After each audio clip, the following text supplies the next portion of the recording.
Hey y'all, welcome to the channel. I'm Dr. Mike. I'm a sports chiropractor, rehab, fitness, and nutrition coach. Today, we're going to be going over various forms of exercise, injury risk, especially as it relates to weight training. Now, a lot of folks come into the clinic and they're worried about injuring themselves. And so really this whole video was to kind of calm your nerves as far as worrying about getting injured if you start weightlifting, because it is not more injurious than other forms of activity, for sure. If this is the type of content that you like, please like and subscribe.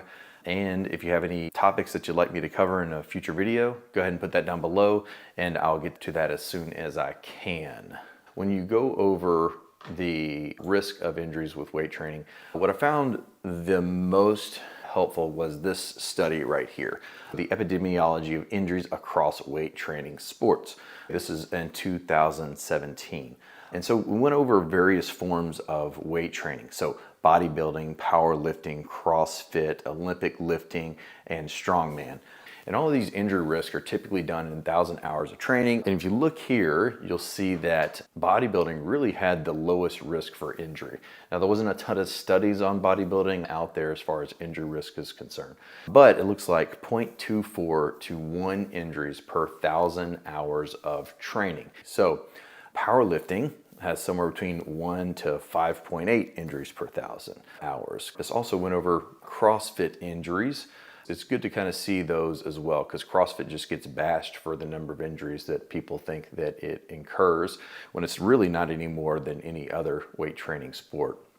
CrossFit 3.1, Olympic lifting 2.4 to 3.3, and then you can see strongman is 4.5 to 6.1. This study also went over Highland Games, although there's not a lot of Highland Games people that I treat in clinic, so I didn't go over that too much. I apologize if you do Highland Games and I didn't cover it here.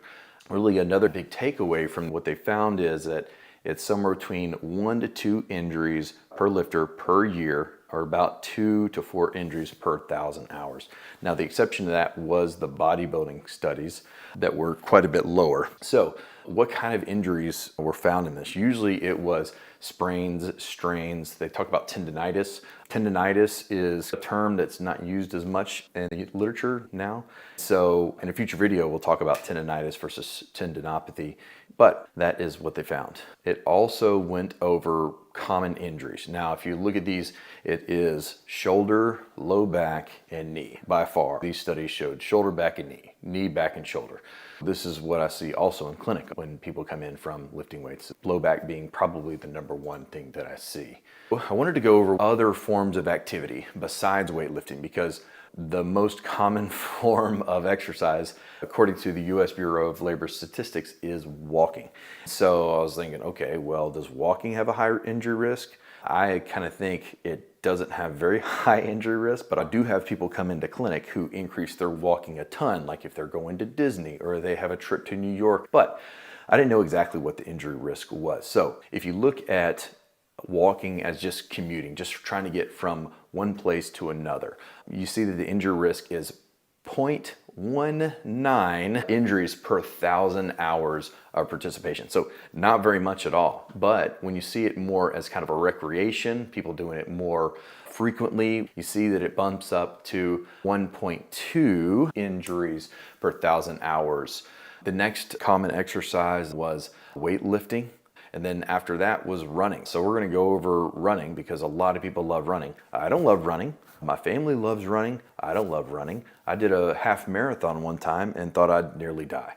So if you look at running injury risk, what you'll see is that it bumps up substantially. So if you look at this study, you'll see per 1,000 hours of running, it's somewhere between 2.5 all the way up to 33 injuries for a novice runner. But if you look at the weighted data, it looks like 17.8 injuries per 1,000 hours of running in the novice runner, and for recreational runners it is 7.7. Again, both of these are higher than bodybuilding or powerlifting or weightlifting or strongman or CrossFit. And I see a ton of runners. I don't hate running. I don't hate it. Okay. So let's look at other sports. Here was a study done and it looked at injuries in all kinds of sports. And what I found interesting in this study is that there was a big difference between injury risk on game day versus injury risk for practice. And it was a significant increase. So this is another risk factor for injury. We'll do a future video on everything that increases injury risk, and that will also go over things that you can do to decrease your injury risk. But in these studies, if you look, like men's football, 35.9 injuries for game day. For men's football on practice, it was 9.6.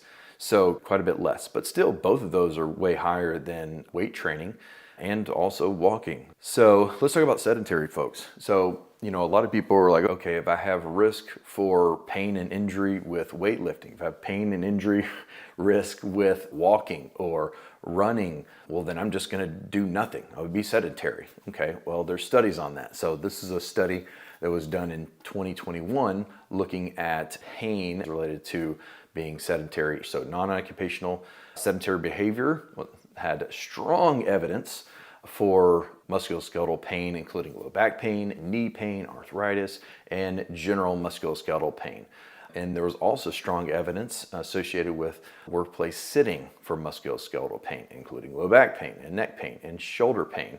And they also found that reduced occupational sitting time was associated with reductions in low back pain, neck, shoulder, and general musculoskeletal pain. A lot of people are worried about getting back into the gym and working out and causing pain, especially as it relates to specific lifts. So for instance, deadlifts. A lot of people are worried, oh, if I do deadlifts, I'm gonna cause pain. Well, if you look in powerlifting studies, you're gonna see that deadlifts do increase your risk for injury, but so do squats and bench press because you do those in powerlifting.